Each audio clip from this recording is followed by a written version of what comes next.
know, Kylie, you mentioned a minute ago about females and the menstrual cycle. I mean, the same thing applies in terms of the consistency of testing. And I would, I don't know what you do. We always recommend the first 5 days of the cycle because that's when the hormones are fairly stable. 100%. So estrogen and progesterone aren't doing this. The first 5 days, absolutely. And so we will see, because we will see with estrogen, for example, we'll tend to see an increased nitrogen retention. Fluid retention. Let's just call it that.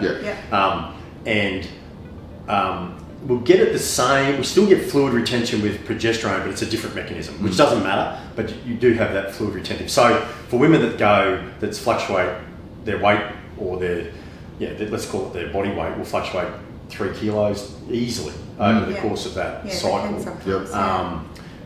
That's absolutely hormone driven. It's absolutely estrogen and progesterone driven, and I'm not an expert on the menstrual cycle, but I do know, that we do initially around between day 7 and day 14 get a spike in estrogen. Yep.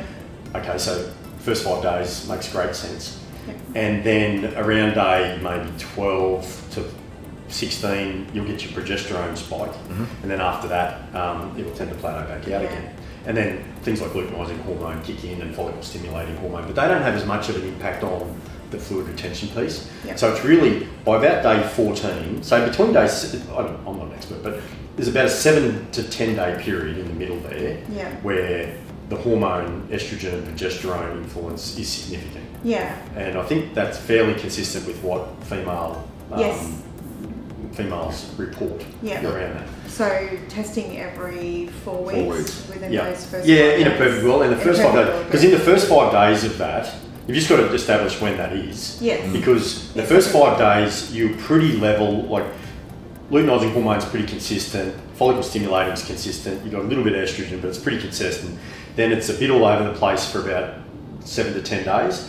But even the last 10 to 14 days, you still have relatively high water. And high luteinizing hormone and high follicle stimulating hormone whilst the cycle runs its course. I like to refer to those first 5 days as the days of the month where, hubby can go have a beer with his mates and watch the football. Well, I'm not going anywhere near that, but Pete's on his own with that. Whatever. You're on your own peak. But the testing, I've also told a lot of female clients who have access to the machine is to give themselves 1 day of the week, same time of day, obviously conditions the same each time. Test yourself for 4 to 5 weeks. Watch what your water levels do. Think about where you are in the cycle. See what's happening on the results sheet. See what happens, because we're all still individual women. Exactly. And that is the same with medication. Some people do metabolise things more quickly. Overall, the trend will be the same. They're either going to be diuretic of some form or nitrogen retentive of some sort, or increase intra or extracellular fluid of some sort. Sure. I mean, a diuretic's a diuretic. It just some people will experience significant diuresis and other people won't. And I mean that's not, you don't need to measure that. You just do that yourself. You keep things pretty consistent, and I think you're in pretty good shape if you can do that.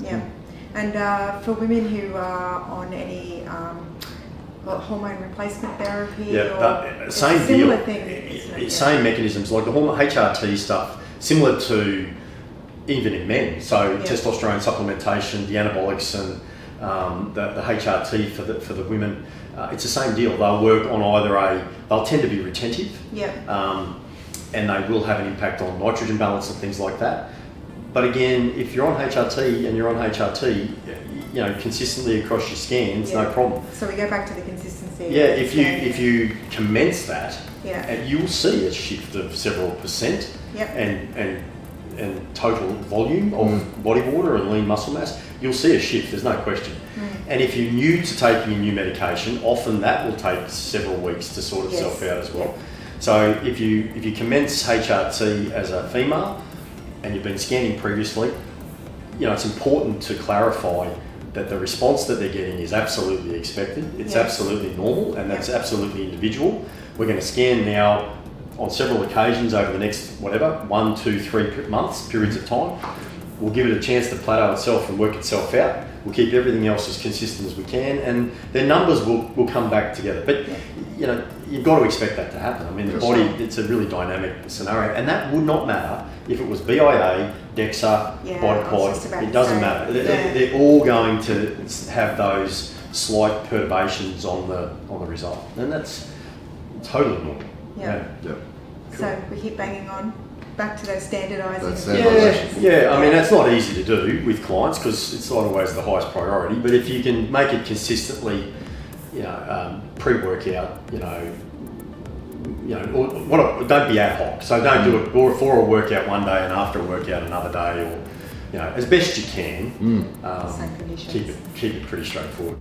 Thank you so much for listening. Thanks, Dr. Chris, and thanks, Pete, for your expertise today. If you need any more information or you would like to ask a few more questions, please feel free to contact us via our website or all the social channels. And thank you once again.